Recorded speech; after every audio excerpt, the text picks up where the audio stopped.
وہ اس کے سامنے ہی ٹھنڈے فرش پر بیٹھ کے تھی، مکمل طور پر بھیگی، سردی اور کسی انجانے خوف سے کانپتے بدن سے چپکے بھاری گرم فراک سے پانی نچڑ نچڑ کر فرش کو بھگو رہا تھا۔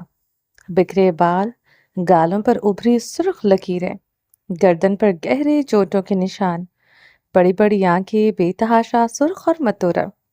اس کے سامنے صوفے پر بیٹھا مرد سرد و سپاٹ نقوش لیے بیٹھا تھا، چہرے کے تاثرات ناقابل فہم تھے۔ اس نے ایک لفظ اس ٹوٹی بکھری قابل رحم لڑکی سے نہ کہا تھا۔ دھیرے دھیرے رات بیت رہی تھی۔ سسکتی کانپتی لڑکی، بے حال سی فرش پر بیٹھی لڑکی کی حالت قابل رحم تھی۔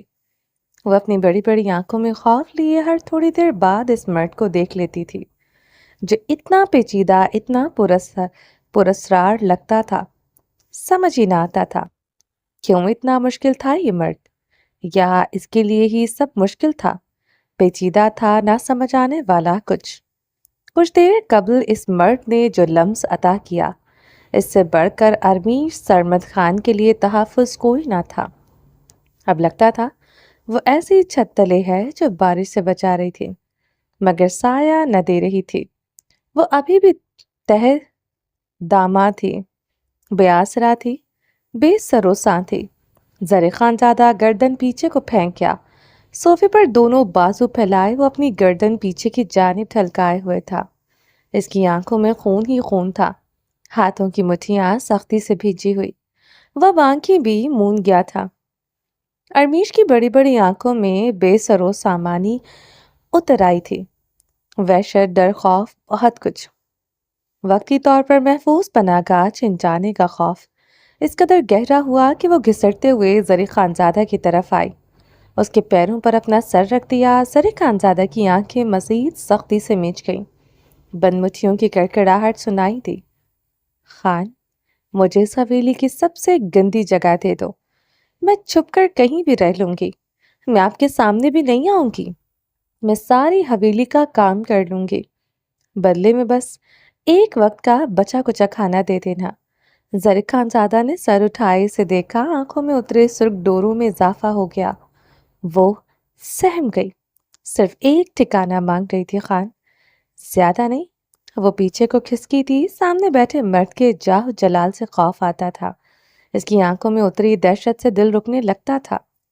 جاؤ، سو جاؤ، زر خانزادہ اس سے بس یہی کہہ سکا تھا، فقط اتنا۔ نہ ٹوٹی امیدوں کو کوئی آس دی، نہ ٹوٹتی جڑتی سانسوں کو راحت دی۔ جی خان، ارمیش نے اس بات میں اتنی تیزی سے گردن ہلائی جیسے وہ اس کی بات نہ ماننے پر اسے حویلی سے ہی نکال دے گا۔ وہ وہیں اس کے قدموں میں لیٹ گئی تھی، کسی گٹھڑے کی طرح سمٹے وہ آنکھیں سختی سے موند گئی۔ اس پر جلال کا خوف طاری تھا، اپنی عزت روندے جانے کا خوف، گندے غلیظ لمس کو اپنے اندر اتارے جانے کا خوف۔ اب یہ مرد جو بھی کہے گا وہ مان لے گی، جیسے کہے گا وہ رہ لے گی، اس کمرے کے کونے میں بے جان شے کی طرح رکھے گا وہ رہ لے گی۔ زر خانزادہ اسے دیکھے کیا، رنگت آگ پکڑ رہی تھی، جبڑے سختی سے بھینچے جا رہے تھے، گردن کی پھولتی رگیں اجاگر ہو رہی تھی۔ وہ صوفے سے اترتے گھٹنوں کے بل اس کے پاس بیٹھ گیا تھا، اپنے پاس دل فریب سینٹ کی مہک پر۔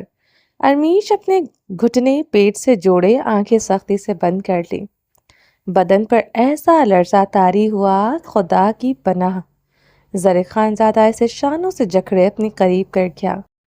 ڈرامہ کرتی ہو میرے ساتھ، شطرنج کھیلتی ہو میرے ساتھ، مظلومیت کا پرچار کرتی ہو۔ وہ حلق کے بل دہاڑا تھا۔ ارمیش کی بڑی بڑی آنکھوں میں خوف کے سوا کچھ نہ تھا۔ جواب دو مجھے۔ ارمیش کے شانے اس قدر سختی سے جکڑے ہوئے تھے، اس کی انگلیاں اس کے شانوں میں گڑ گئی تھی۔ چلی جاؤ یہاں سے، میرے سامنے مت آنا۔ وہ اسے پیچھے کو دھکیلتے اٹھ کھڑا ہوا۔ ارمیش ساکت ہوئی۔ ساحل پر لا کر وہ پھر سے چھوڑ چکا تھا۔ کچھ دیر پہلے وہ سمندر میں ڈوب رہی تھی، اب کنارے پر تن تنہا کھڑی تھی۔ سمندر کی موجیں اسے اپنی طرف پھر سے کھینچنے لگی تھیں۔ وہ گردن اٹھائے اس بے رحم سنگ دل مرد کو دیکھنے لگی جو اس کی طرف پشت کیے کھڑا تھا۔